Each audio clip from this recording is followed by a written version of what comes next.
not sound like you're happy. Was the trip over not comfortable?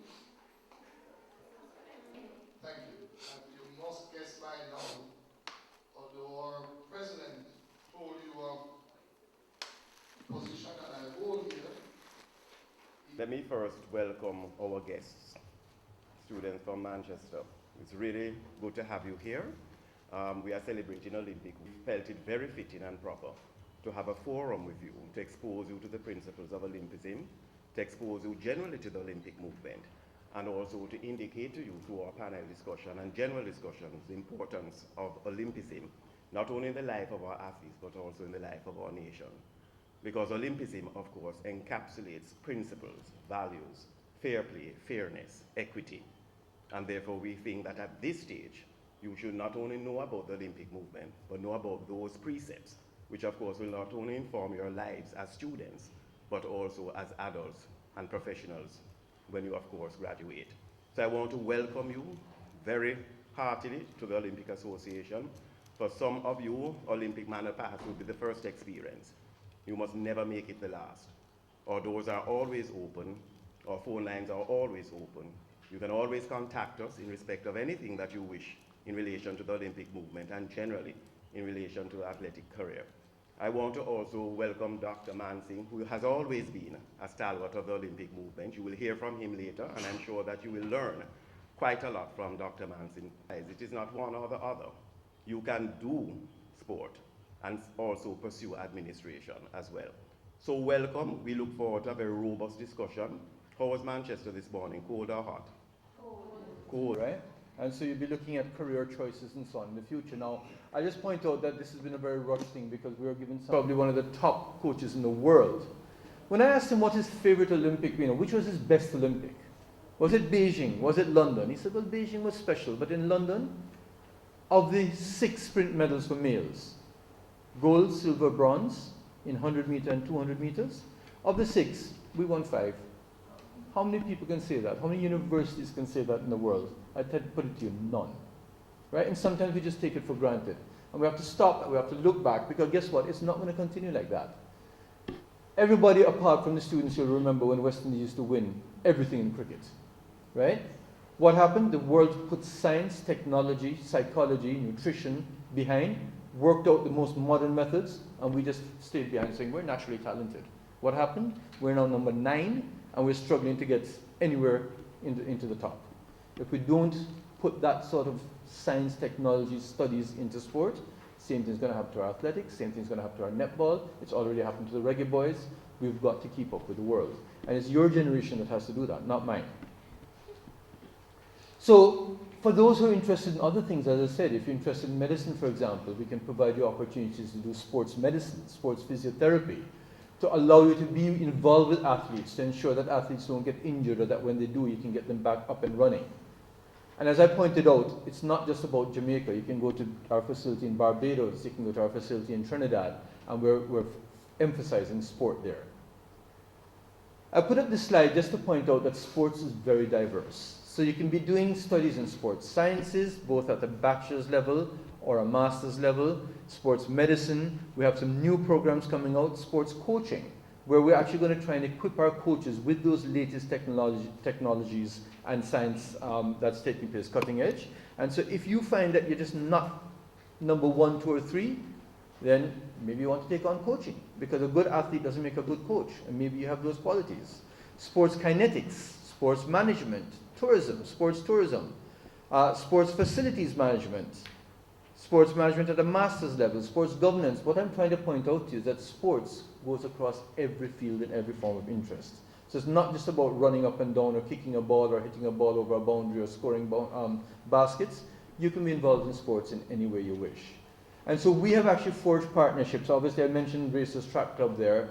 CASAFA, Jamaica Football Federation. We had Alia Atkinson who had held her camp there. We had the University of Waterloo who came during the winter to have their camp because they see Jamaica not just as a place of sun, they see Jamaica as a place of facilities, and they see Jamaica as a place that when they come, their students can be enriched by competing with our students and mixing with our people.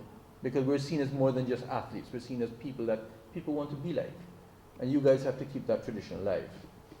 So since I couldn't take you to university, to our facility, I'm just quickly going to put you through what our facility looks like to give you an idea of how it should be in the future. So we've got the JFF Football Academy there, and they run their academics. So we have the track, and we'll soon be putting a stadium around there. We've got the Premier League football fields. So we had Augustown playing Premier Division football, and then we did our own because we invested in scholarships. I mentioned the cricket team already with one of the best cricket fields in terms of its size and its facilities. And behind that, we have rugby fields, hockey fields, etc., etc. I'm just giving you an idea of the Augustown community. We have an Olympic-sized swimming pool. We've got existing indoor facilities, and we're actually looking to build a multi-purpose indoor stadium, which I'm going to rush through very, very quickly because basically what we're just showing is that it's a facility which will allow you indoor courts, indoor access to auditoriums and so on for learning. And it goes on to a sports medicine center and so on, but I don't think you're interested in that. So I'm going to stop it right now. I just wanted to give you a glimpse of what we have since we couldn't carry it on there. But the message I'm trying to get across to you is that whether you're doing sport as a profession or whether you want to be involved in sport, and for that matter, anything you want to do, you've got to keep up with the rest of the world, because if you don't, we're going to fall far, far behind, as I gave you examples of already. And that keeping ahead, keeping on top of what you're doing, is mixed not only with hard work, but with education and with fair play. And I think that's where Olympic Association us get together, because we all believe that whatever we're going to do it with hard work and fair play. And so I'm going to leave it to the panel now to carry through what the other options are and what Olympicism is about. Audience, Jai made a comment. I don't know if it impacted you, because it's the second point I wrote. Can anyone help me? Thank you very much, young miss. You're really listening. This young miss should be given a prize. There are certain ethical principles that you learn. There are certain moral values that are added to you. And then you, as an individual, you actually become that discipline towards the area. And you find out now that you're actually cricket shoes, and many other sports that are available, basketball shoes, based on what they would have earned.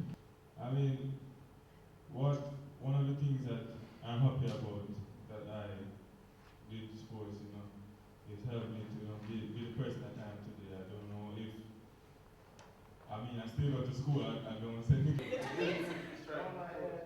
Say Manchester. Manchester. It's not Manchester, it's Chester. Come on.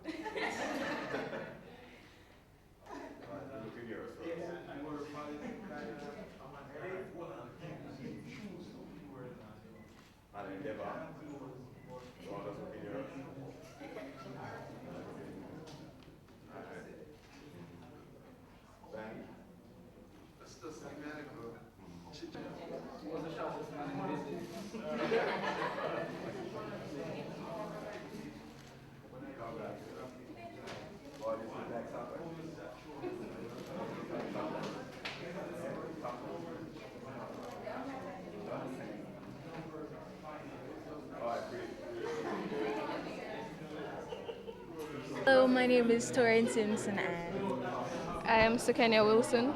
and today at this seminar we learned that sports is very dynamic.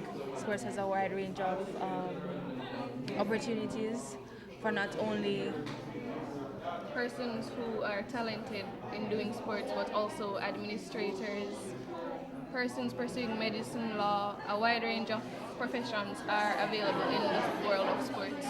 can learn a lot of things about sports and Sportsmanship. yeah, and after retiring we can also have a lot of opportunity of coaching and marketing and selling ourselves. I'm Samuel Malcolm, based on what I gained from the seminar.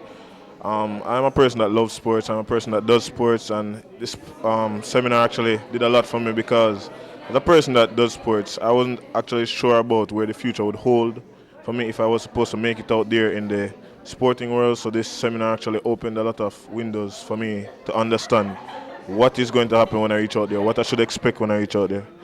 Yeah, stuff.